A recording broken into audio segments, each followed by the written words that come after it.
Olá, famílias! Olá, crianças! Tudo bem com vocês? Hoje nós vamos ver a nossa última parte a respeito da história da rainha Esther. Como vocês se lembram, Esther foi escolhida para ser rainha lá no meio do povo persa com o rei Assuero.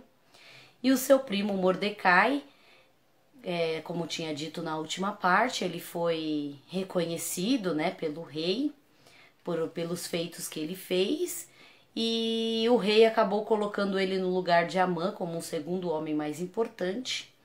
E na última aula que nós estávamos falando, eles tinham pedido para o rei para que escrevesse um novo decreto em que o povo pudesse ali se defender dos seus inimigos.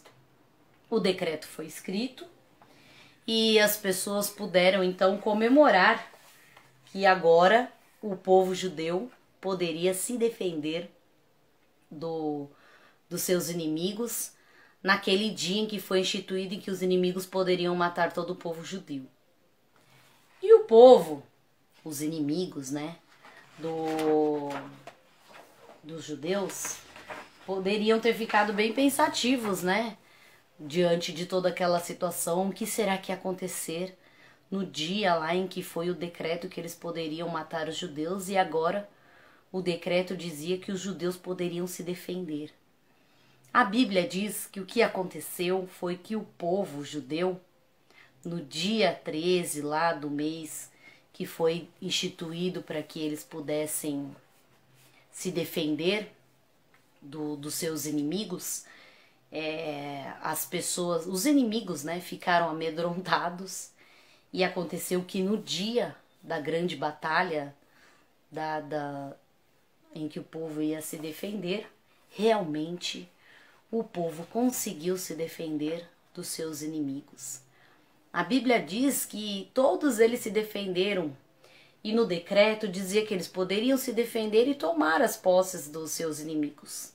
Porém, o que aconteceu foi que o povo se defendeu, matou os inimigos, e eles não tomaram nada. Nenhum dos despojos daqueles inimigos foi tomado, porque o objetivo realmente era que os judeus se defendessem, e Deus estaria com o seu povo ali.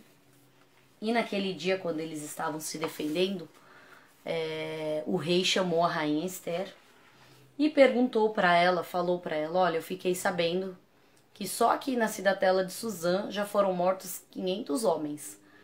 E o que mais você quer? O que você pedir, eu vou te dar. E Esther pediu para que desse pelo menos mais um dia ali diante da cidade de Suzã, onde ela estava, para que o povo pudesse terminar a sua defesa, completar a sua defesa.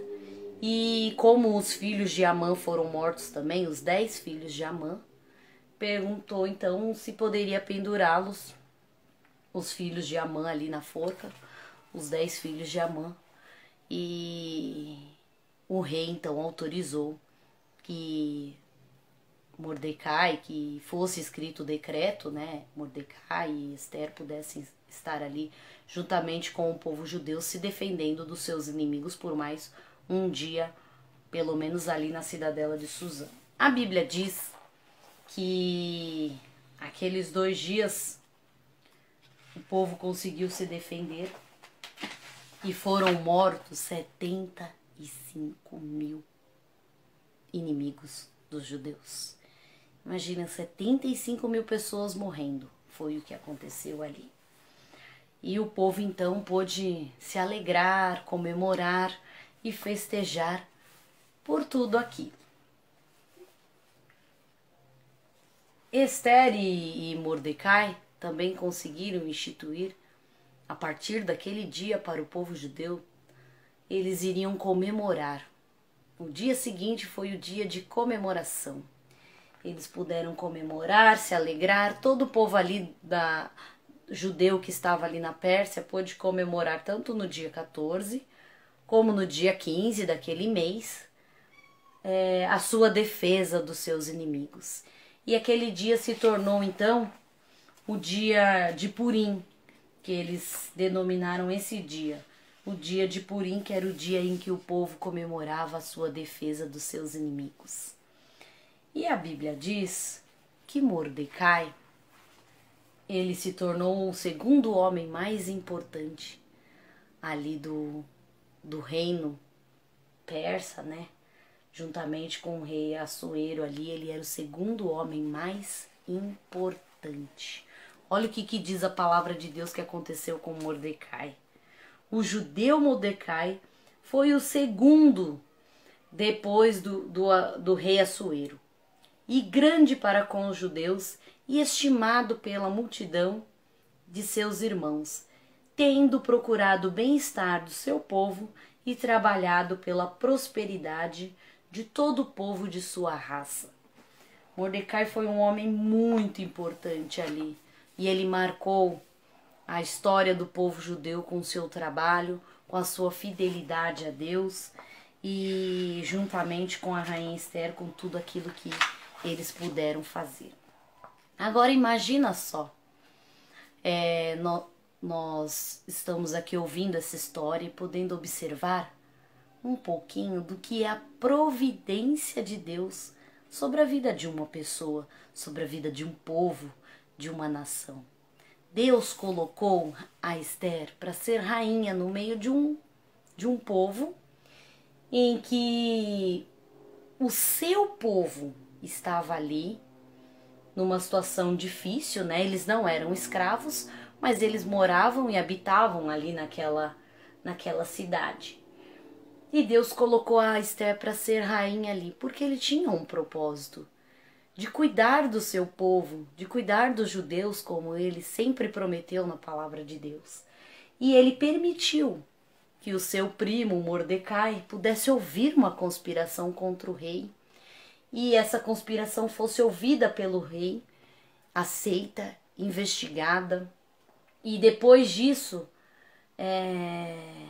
além da conspiração contra o rei, só que naquele momento ele não foi reconhecido por isso, houve também aquele inimigo Amã, que se levantou contra o povo judeu e queria matá-lo. E Deus usou Esther para que estivesse ali diante do rei, pedindo em defesa do seu povo.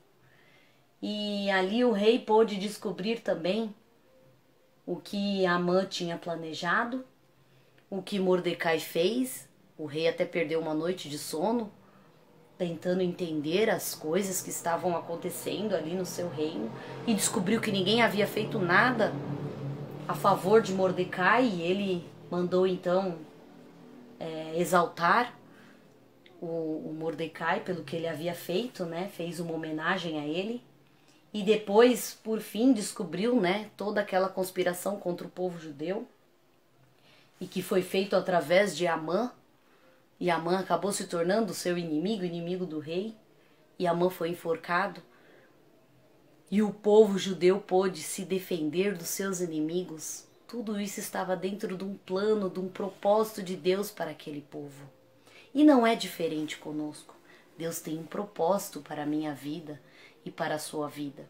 Às vezes nós olhamos para as circunstâncias, os problemas que estamos passando, as dificuldades, e não entendemos por que estamos passando por tudo isso e por que Deus deixa a gente passar por tudo isso. Mas Ele tem um propósito. E o propósito de Deus, ele é muito grande. Ele é muito maior do que o que nós podemos pensar ou imaginar. E hoje a gente olha e não entende.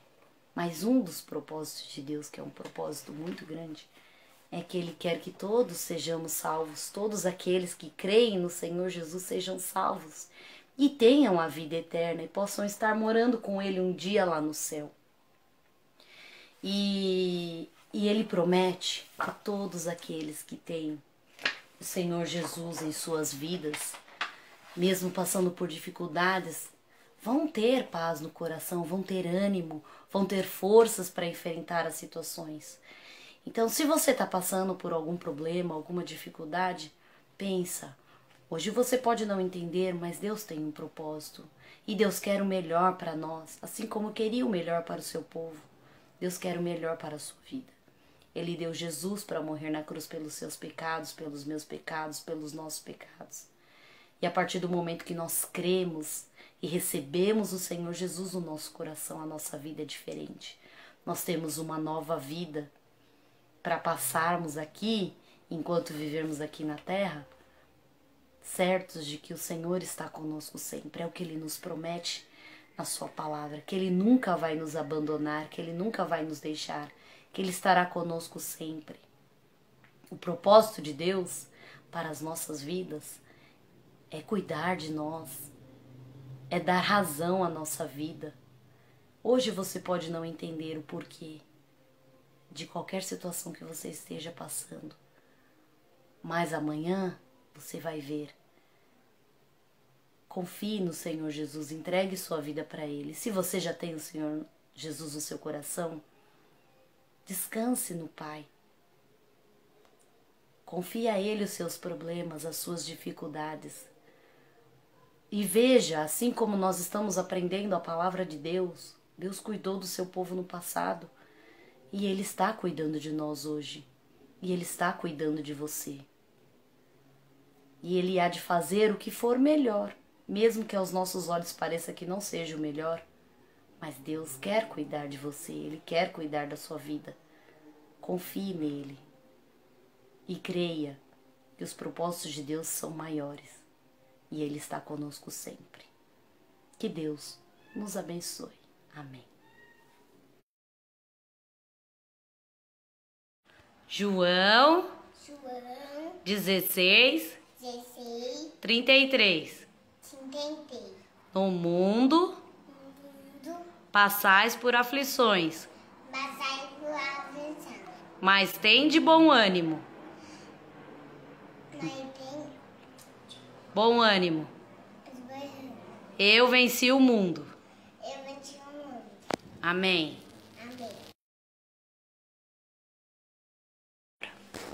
Senhor Deus, nós te agradecemos, porque o Senhor tem cuidado de nós e tem nos ajudado. Cuida do teu povo e da tua igreja. Abençoe as crianças da nossa igreja. Em nome de Jesus.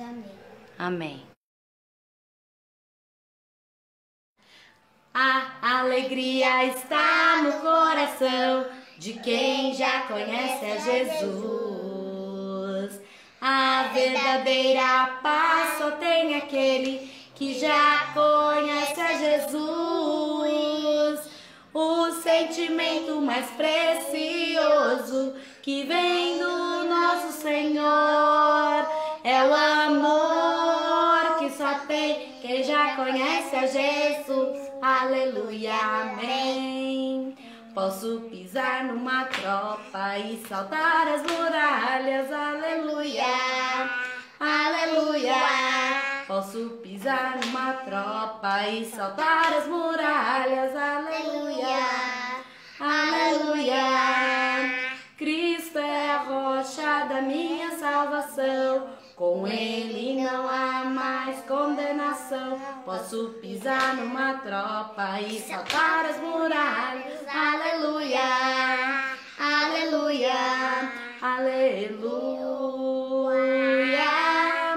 aleluia, aleluia, aleluia. O sentimento mais precioso que vem do nosso Senhor é o amor que só tem quem já conhece a Jesus. Aleluia, amém.